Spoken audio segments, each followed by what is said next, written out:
मैं वैद्य अरविंद पाठक पुणे महाराष्ट्र से आप सभी लोग का स्वागत करता हूं। सभी को कोटि कोटि प्रणाम करता हूं। आज हम लोग अतिसार व्याधि इसके बारे में पढ़ेंगे, क्योंकि अभी वर्षा ऋतु शुरू हो गई है, बारिश का सीजन है। तो बहुत सारे लोग ना लूज मोशन के शिकार हो गए हैं, क्योंकि अग्निमंद है और जो भी वनस्पति आ रही है, जो खाद्य पदार्थ आ रहे हैं, उसमें बहुत ज़्यादा पानी की मात्रा है, इसलिए ना अतिसार बहुत ज़्यादा हो रहा है। अग्निमांद्यता भी बहुत ज़्यादा हो रहा है। हालांकि मुझे ना पंच महाभौतिक चिकित्सा वाला पढ़ाना था, लेकिन मुझे आज बहुत सारे लोगों का डिमांड आया कि आप अतिसार पे आज लेक्चर लीजिए। तो मैं अतिसार क्या करता हूँ, पांच भौतिक का सीरीज तो चलते रहेगा आगे पीछे।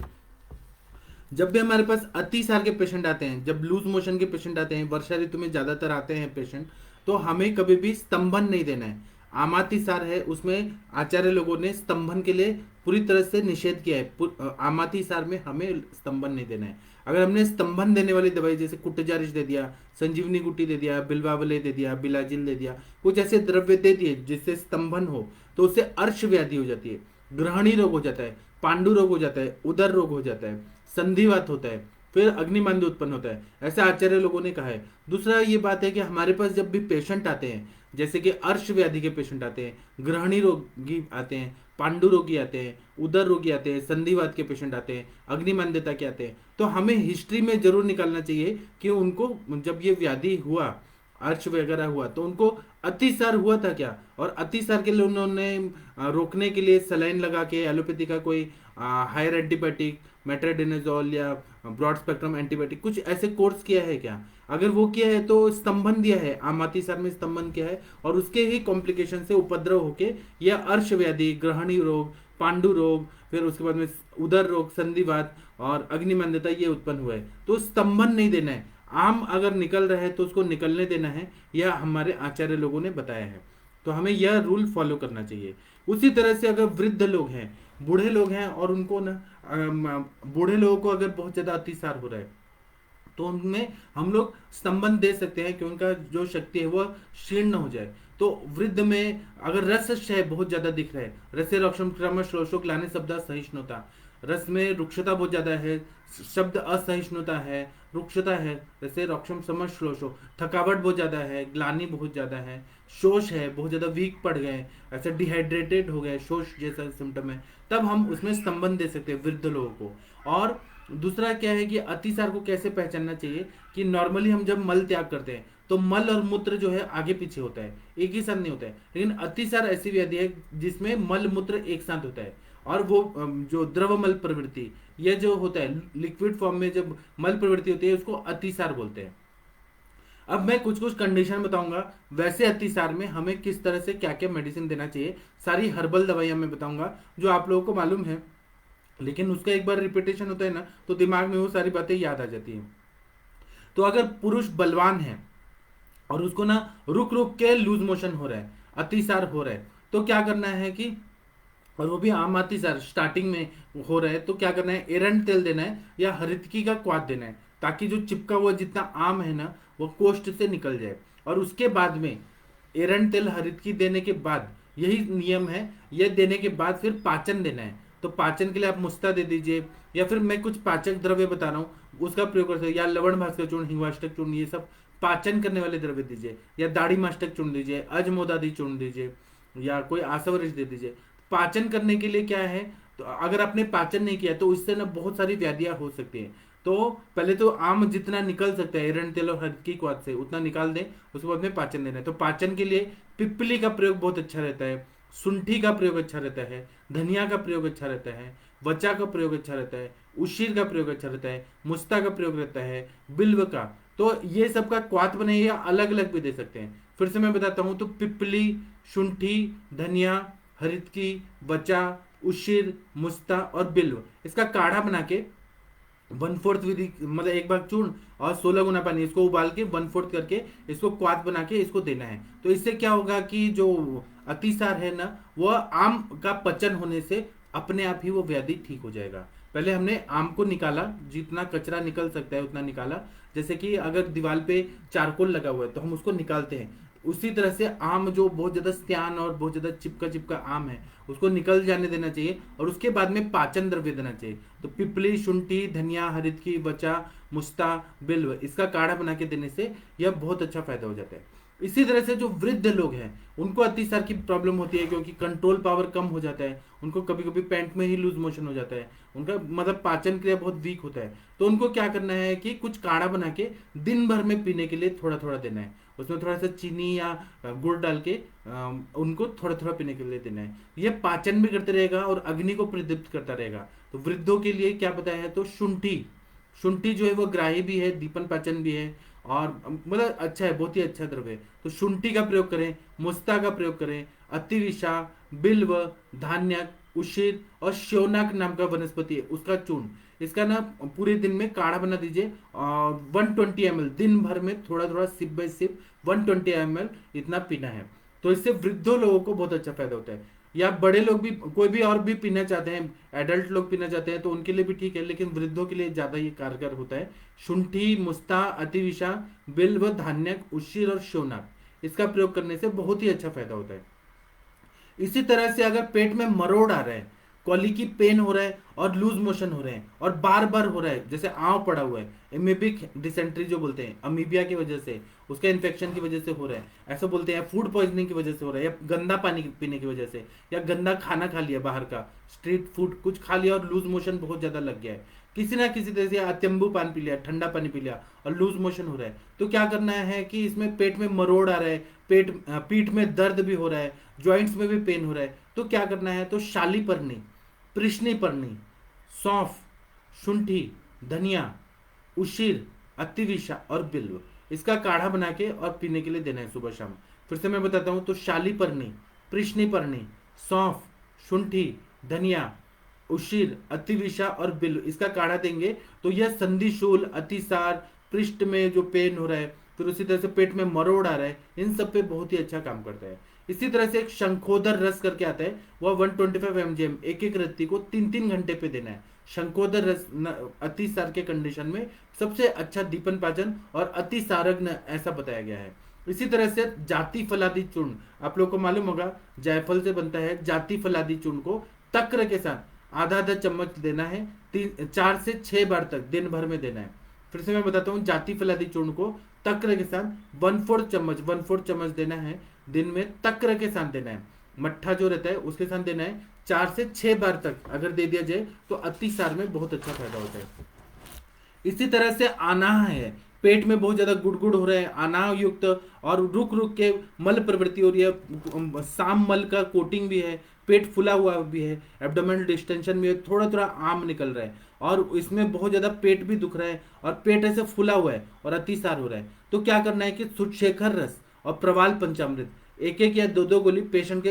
अग्नि के हिसाब से, पेशेंट की प्रकृति के हिसाब से, या तो एक एक दीजिए या दो दो दीजिए, उसको अदरक, मधु और कुटजा वलय के साथ सुशेखर रस और प्रवाल पंचामृत यह देने से बहुत ही अच्छा फायदा होता है। इससे आनाह भी ठीक होता है, आम का भी पचन होता है और वहां पे वायु का भी अनुलोमन हो जाता है और अनाह जन्य जितना भी अतिसार का कंडीशन है वह सब ठीक हो जाते हैं। इसी तरह से कनक सुंदर रस, ये असीम में बच्चों के लिए भी बहुत अच्छा उपयोगी रहता है। कनक सुंदर रस को एक एक रत्ती की एक गोली आती है, सुबह शाम दिन या 3 बार, सुबह दोपहर शाम को अगर दे दिया जाए तो बच्चों से लेके बड़ों तक, वृद्धों तक कनक सुंदर रस का प्रयोग करने से, और वो भी गर्म पानी के साथ, कोष्ण जल के साथ अगर दे दिया जाए तो बहुत ही अच्छा फायदा होता है। इसी तरह से अगर रक्तातिसार हो रहा है, लूज मोशन हो रहा है, उसमें खून भी आ रहा है, या पित्तातिसार हो रहा है, तो और ये पुराना बीमारी है और बहुत ज्यादा ऐसे खून आने का, लूज मोशन होने का प्रॉब्लम है, प्रवाहिका भी होता है या अतिसार हो रहा है, मतलब उसमें बहुत ज्यादा खून आ रहा है, इसको हम अल्सरेटिव कोलाइटिस या फिर हम लोग क्रॉन्स डिजीज ऐसा भी हम लोग सोच सकते हैं जो क्रॉनिक है। तो उसमें आम का पत्ता का चूर्ण लेना है, आम का पत्ता लाइए, उसको सुखा दीजिए, उसका चूर्ण लेना है, या फिर मिलता है मार्केट में, या आमलकी के पत्ते, जो आंवला के पत्ते होते हैं, और जामुन का पत्ता, आंवला का पत्ता, फिर आंवला का पत्ता, फिर आम का पत्ता और जामुन का पत्ता, इन सबको पीस के, और या फिर इसका रस अगर मिले, फ्रेश रस मिले, तो मधु के साथ घी विषम मात्रा में लेके और दूध के साथ अगर सेवन करा दिया जाए तो रक्तातिसार, पित्तातिसार, दूध के साथ जरूर होना चाहिए, दूध, मधु और घी, दूध और मधु जो है वो विषम मात्रा में रहे, मधु और घी जो है विषम मात्रा में रहे, और दूध के साथ मिक्स करके आम का पत्ता, आंवले का पत्ता और जामुन का पत्ता, इसका चूर्ण एक एक चम्मच सुबह शाम देना है। तो इससे ना रक्तातिसार पित्तातिसार ठीक हो जाता है, क्योंकि ये कषाय रसात्मक द्रव्य है। आम का पत्ता जो है कषाय रसात्मक होता है, स्तंभक होता है। आंवला का पत्ता भी पित्तग्न होता है और रक्त पित्त में बहुत बढ़िया काम करता है। तो जामुन का पत्ता भी है, स्तंभन करता है और वह अतिसारग्न है, मतलब बहुत बढ़िया काम करता है। इसी तरह से बिल्व अगर कच्चा मिल रहा है, कच्चा बेल लेना है और गुड़, इसको ना मिक्स करके और इसका गोली बना के और सुबह शाम लेंगे ना, बिल्व और गुड़, इस कच्चा बिल्व बेल जो रहता है कच्चा बेल, इसका लेने से तुरंत ही लूज मोशन जो हो रहा है खून के साथ, रक्तातिसार या पित्तातिसार, वो तुरंत ही बंद हो जाता है। या फिर बाल हरितकी लेना है, जीरा लेना है, इसको घी में भून देना है, घी में भून के एक एक चम्मच सुबह शाम तंडुलोदक के साथ लेना है। मतलब चावल 50 ग्राम ले लिया, 1 लीटर पानी ले लिया, उसको भिगो दिया और उसके बाद में वो चावल फूल जाए तो वह पानी ले लेना है और तंडुलोदक के साथ हमें 4 बार लेना है। क्या क्या लेना है, तो बाल हरितकी का चूर्ण लेना है और जीरा, इसको घी में पहले फ्राई कर लीजिए और इसका प्रयोग तंडुलोदक के साथ, जो चावल का भिगो के जो पानी रहता है उसके साथ दिन में 4 बार प्रयोग करें तो रक्तातिसार या पित्तातिसार में बहुत अच्छा फायदा होता है। इसी तरह से नागकेशर चूर्ण को तंडुलोदक के साथ अगर दे दिया जाए दिन में 4 बार, तो उससे भी रक्तातिसार पित्तातिसार पूरी तरह से ठीक हो जाता है। इसी तरह से अगर गुद पक्व हो गया है, मतलब वहां पे छाले पड़ गए, गुद पाक ऐसे कंडीशन है, जैसे मुंह में छाले पड़ते हैं, वैसे बार बार लूज मोशन कर करके वहां छाले टाइप हो गया, बहुत ज्यादा जलन हो रही है और बहुत ज्यादा इरिटेशन हो रहा है, ऐसे लग रहा है छाले पड़ गए, तो उसमें जो पटोल रहता है, कड़ू पड़वल पटोल रहता है, यष्टि, इसका काढ़ा बना के और इसका पिचू ऐसे मिक्स करके, पिचू ऐसे जो हम लोग कॉटन और गॉज पीस डाल के पिचू करते हैं, उसका पिचू रखना है और या फिर घी में डिप करके और पटोल और यष्टि इसका काढ़ा को घी में मिक्स करके और इसका पिचू रखने से बहुत अच्छा फायदा होता है। उसी तरह से काढ़ा पीने के लिए बता रहे हैं, जो गुद पाक ऐसे कंडीशन रहती है, जो लूज मोशन कर करके गुदा में छिल गए, छल बहुत ज्यादा हो गया और बहुत ज्यादा बर्निंग भी हो गया, छाले पड़ गए, इसको हम परिकर्तिका नहीं बोलेंगे, फिशर नहीं बोलेंगे, ये एक्यूट कंडीशन है। अगर ये ज्यादा होता है, बहुत ज्यादा चीर पड़ जाते हैं, कट जाता है, तब वो फिशर में कन्वर्ट होता है। लेकिन ये गुद पाक ऐसा कंडीशन है, तो इसमें कुटज लेना है, अतिविषा लेना है, बिल्व लेना है, मुस्ता लेना है और उशिर लेना है। इसका काढ़ा बना के मुहुर्मुह दिन भर में थोड़ा थोड़ा देर पे लेना है। तो इससे कुटज, अतिविषा, बिल्व, मुस्ता और उशिर, इसका काढ़ा मुहुर्मुह लेने से बहुत अच्छा फायदा हो जाता है। इसी तरह से अगर वेदना हो रही है गुद पाक में, तो अगर किसी ने वेदना में जैलोकिन जेली लगा दिया, बहुत सारे लोग ऐसे सर्जन लोग बोलते हैं कि जैलोकिन जेली लगाओ, तो कॉन्डिलोमा नाम की व्याधि हो जाती है, वहां पर एक बहुत ही अलग तरह का वहां पे अर्श जैसा अंकुर हो जाता है और उसका साइड इफेक्ट होता है जैलोकिन जेली का। तो गुद पाक में कभी भी, हाँ हम लोग अगर फिशर में लगा रहे हैं या फिर पाइल्स में चेक करने के टाइम लगा रहे हैं, ब्लीडिंग पाइल्स में कर रहे हैं, ठीक है, लेकिन गुद पाक में कभी भी जैलोकिन जेली नहीं लगाना चाहिए। तो कॉन्डिलोमा नाम का व्याधि हो जाता है, जो अलग तरह का एक अर्श होता है और जो असाध्य होता है या सन्निपातिक होता है, बहुत ही ज्यादा तकलीफ देने वाला होता है। इसी तरह से अगर कफज अतिसार हो रहा है, कफ कफ निकल रहा है, ऐसा बलगम टाइप निकल रहा है, म्यूकस निकल रहा है, चिपका चिपका मल प्रवृत्ति हो रहा है और लूज मोशन हो रहे हैं, तो वो मल का पाचन करना है और कफ का शमन करना है। उसके लिए लौ भस्म 1 चुटकी लेना है, लोकनाथ रस 1 ग्राम लेना है और दिन भर इसको मिक्स करके और चाटन करना है। मतलब जब भी आप पुड़ी बनाए ना, तो एक एक रत्ती की गोलियां बनाइए, एक एक गोली मतलब एक एक रत्ती इतना लौह भस्म ले और लोकनाथ रस 1 ग्राम, या तो इसको पूरे डिवाइडेड डोज में ले, दिन भर में ले, अगर पेशेंट के साथ में है तो एक बार में इतना ले 125 mgm और 1 ग्राम लोकनाथ रस। इससे ना ये कफज अतिसार में बहुत अच्छा फायदा हो जाता है। अब ये डोजेस जो है ना, ये पेशेंट टू पेशेंट डिपेंड करता है, दुष्यम देशम कालम प्रकृति अनलम वयः, उस हिसाब से डिपेंड करता है, तो आपको ये डिसाइड करना है। इसी तरह से त्रिदोषज अतिसार है, उसमें बात की भी सिम्टम है कि पेट में मरोड़ भी आ रहे हैं, दाहपाक भी हो रहे हैं, म्यूकस भी आ रहे हैं, त्रिदोषज अतिसार है और उससे बहुत ज्यादा वीकनेस आ रहा है, बहुत ज्यादा डिहाइड्रेटेड हो गया पेशेंट बार बार करके, और आप लोग ऐसे सलाइन लगा रहे हैं। लेकिन आयुर्वेद में हम लोग क्या दे सकते हैं, सलाइन लगे या ना लगे, आप लोग अगर बहुत ज्यादा वीकनेस आ रहा है तो सलाइन लगने के साथ में भी इसका प्रयोग कर सकते हैं। तो क्या करना है कि जो भल्लातक होता है वह 2 ड्रॉप लेना है, भल्लातक का तेल और कोकम का तेल 2 ड्रॉप लेना है और उसका क्या करना है कि उसको ना अग्निकर्म करना है। अग्निकर्म कर दिया ना पैरों में, तो फिर उससे ना तुरंत ही त्रिदोषज अतिसार ठीक हो जाता है। अग्निकर्म किससे करना है, तो कोकम का तेल और जो ये रहता है भल्लातक का तेल, इसको ये करना है, एक पात्र में लेना है और जो कील होता है कील में लगा के, और कील में लगा के वहां पे ऐसे टच करना है। तो ये बहुत ही गर्म तेल होता है, इससे ना अग्निकर्म हो जाता है। या फिर कील को गर्म कर लें,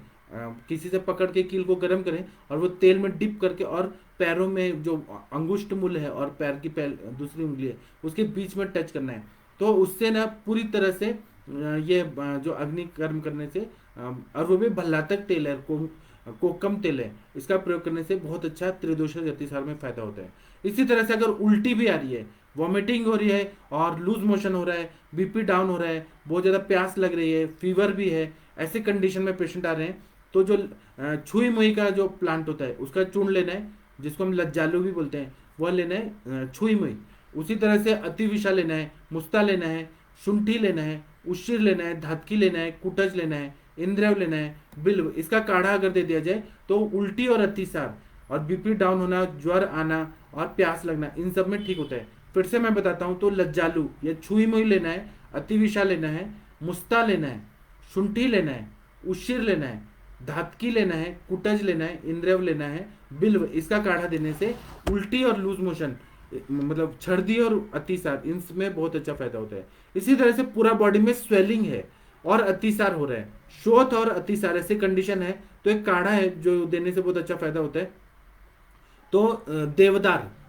और अतिविषा, पाठा, विडंग, मुस्ता, मरीच और कुटज, इसका काढ़ा जो है वो 3 हफ्ते तक देना है, जिसको पूरे बॉडी में स्वेलिंग आ गया, सर्वांग शोथ हो गया है और लूज मोशन भी हो रहा है। तो अगर ऐसा नहीं ये काढ़ा देंगे ना, तो वो किडनी फेलियर में पेशेंट जाते हैं, क्योंकि किडनी पे लोड पड़ता है।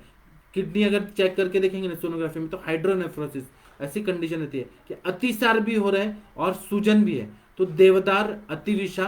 पाठा, विडंग, मुस्ता, मरीच और कुटज, इसका काढ़ा बना के देना है, 3 हफ्ते तक देना है, 21 डेज सुबह शाम देना है। तो इससे क्या होता है कि वह पेशेंट ठीक हो जाता है, शोथ भी कम हो जाता है, अतिसार भी कम हो जाता है। इसमें सारे द्रव्य जो हैं वह, जैसे कि देवदार है वो शोथग्न भी है और अतिसार को भी ठीक करता है। अतिविषा, पाठा, विडंग, मुस्ता, मरीच और कुटज, इसका काढ़ा जो है ना, यह अतिसारग्न भी है, शोथग्न भी है, दोनों में काम करता है, इसीलिए इसको देने तो पेशेंट किडनी फेलियर में जाते हैं। उसी तरह से सुतिका को अगर अतिसार हो रहा है, मतलब डिलीवरी होने के बाद अगर लूज मोशन की बीमारी हो रही है, तो जिरकाद्य रिष्ट जो है वह 4-4 चम्मच सुबह, दोपहर, शाम को देना है, सुचेकर रस को घिस के, और उसको चाटन के लिए देना है अदरक और मधु के साथ, अदरक का रस और मधु के साथ दे, सुचेकर रस। तो उससे सुतिका अतिसार जो है, जिरकाद्य रिष्ट और सुचेकर रस को अगर हमने घिस दिया, पत्थर पे घिस के, और उसके बाद में अदरक का रस और मधु के साथ मिक्स करके और चाटन के लिए दिया,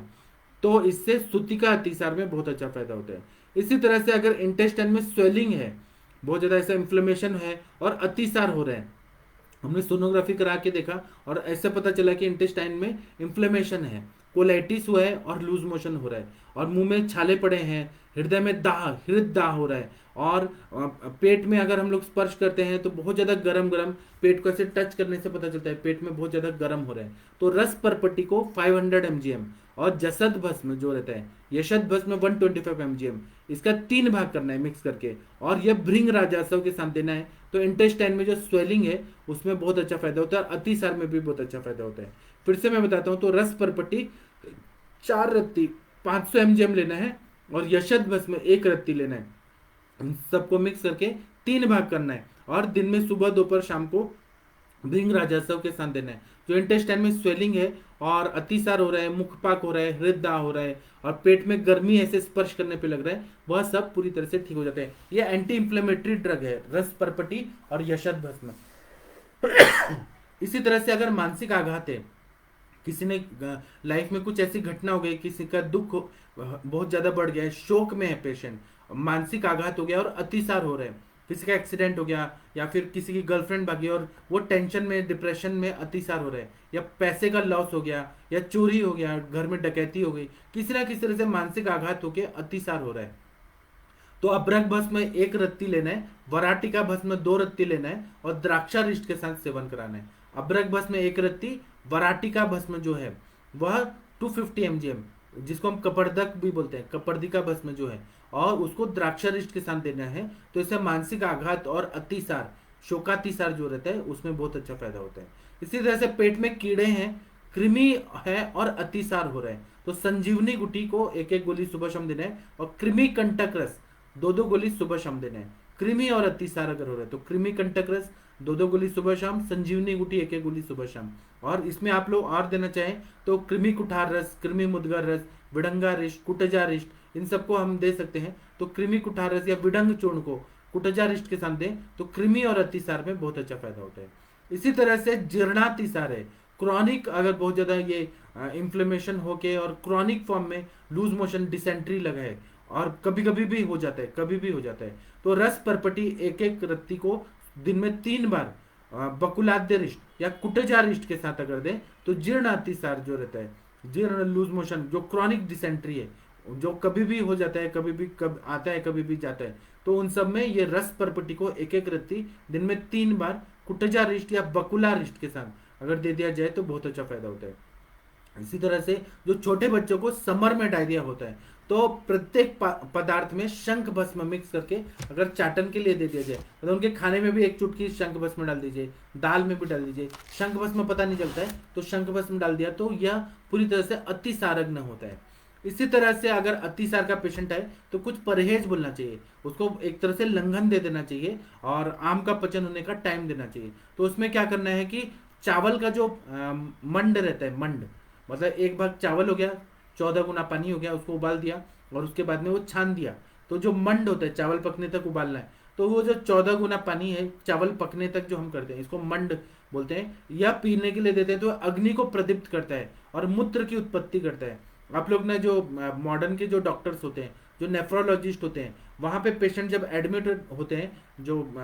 क्रेटिनाइन और यूरिया बढ़ा हुआ होता है और उसमें डायलिसिस करते हैं, तो आफ्टर डायलिसिस वो लोग भी मंड ये कल्पना देते हैं, चावल का जो मंड है या पेया देते हैं। आप लोगों ने कभी भी देखा होगा, वो लोग का भी है कि यूरिन बहुत ज्यादा आउटपुट होता है और अग्नि प्रदीप्त होती है, वो लोग ये मंड और पेया ये कॉन्सेप्ट नहीं बोलते, वो तो बोलेंगे लाइट डाइट है, लेकिन ये आयुर्वेद के हिसाब से अग्नि को बढ़ाता है और मूत्र को उत्पन्न करता है।